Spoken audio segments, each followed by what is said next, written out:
करना पड़ेगा। मुझसे ये सब नहीं होगा। देखो सिंपल सी बात है, इस घर में सिर्फ तुम और मैं रहते हैं और मैं उनको बर्दाश्त नहीं करूंगी, तो प्लीज तुम उन्हें यहाँ लाने की गलती मत करना। यार निधि, अब बहस करके क्या फायदा, वो तो निकल चुके हैं ना आने के लिए, पहुंचने वाले होंगे बस। अब फोन करके मना थोड़ी कर सकता हूँ यार, कितना अजीब लगेगा। अरे 2-4 दिन के लिए आ रहे हैं तो हंसी खुशी रह लेते हैं ना, क्या दिक्कत है। आने दो उन्हें, इस बार मैं उन्हें ऐसा जलील करूंगी ना, दोबारा अपनी शक्ल नहीं दिखाएंगे वो लोग। वाह बेटी वाह, क्या यही संस्कार दिए थे मैंने तुझे?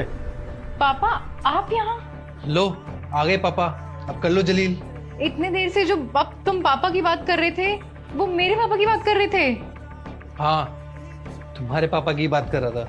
देख लिया पापा, कितना जहर भरा हुआ है इसके अंदर मेरे मम्मी पापा को लेके।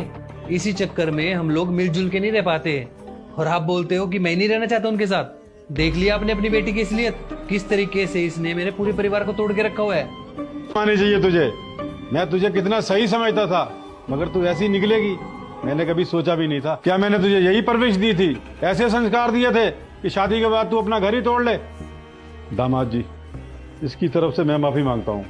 मैंने तो इसे हमेशा अच्छे संस्कार दिए थे, पर ये ऐसा करेगी मैंने कभी नहीं सोचा था। अरे नहीं पापा जी, आप हाथ मत जोड़िए, लेकिन मैं भी मजबूर था, इसको समझाने का और कोई तरीका नहीं था।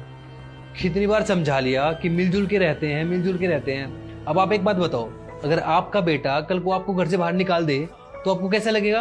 अंकल मैं कितना कामयाब हूँ आज के टाइम में, लेकिन मेरे मम्मी पापा मेरे से अलग रहते हैं सिर्फ इसकी वजह से। और कल को भगवान ना करे आपके साथ ऐसा हो, तब आपको समझ में आएगा कि मेरे माँ बाप को कैसा फील हो रहा होगा।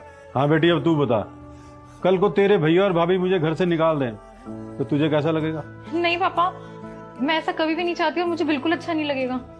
लेकिन वो ऐसा करेंगे, निकाल देंगे मुझे घर से बाहर, और मैं बुढ़ापे में भटकूंगा इधर उधर।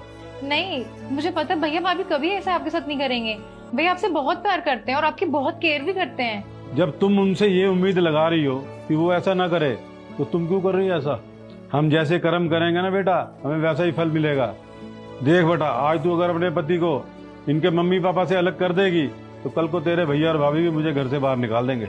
नहीं नहीं पापा, मैं कभी भी नहीं चाहूंगी कि ऐसा कुछ हो। अब प्लीज मुझे माफ कर दीजिए। धीरज, तुम भी मुझे माफ कर दो। मुझे समझ आ गया है कि माँ बाप से बच्चों को दूर करने पे कितना बुरा लगता है। मैं तुमसे प्रॉमिस करती हूँ कि मैं आज के बाद कभी भी मम्मी पापा से कोई बदतमीजी नहीं करूंगी और कभी शिकायत का भी मौका नहीं दूंगी, और हम सब पूरा परिवार एक साथ मिलके रहेंगे। देखो यार, वो मेरे मम्मी पापा हैं और उनको लेके हमारी कुछ जिम्मेदारी बनती है। मैं इसलिए तुम्हें समझाता हूँ कि हम सब मिलजुल कर रहे हैं, और माँ बाप का साया जिस घर में होता है ना, उस घर में हमेशा खुशियां रहती हैं। थैंक यू पापा जी, आपने मेरी मदद की तभी ये सब कुछ हो पाया। सही किया बेटा, इसको समझाने का यही तरीका था। जब इंसान के ऊपर खुद बीतती है ना, तब उसे पता चलता है। आप बैठिए ना।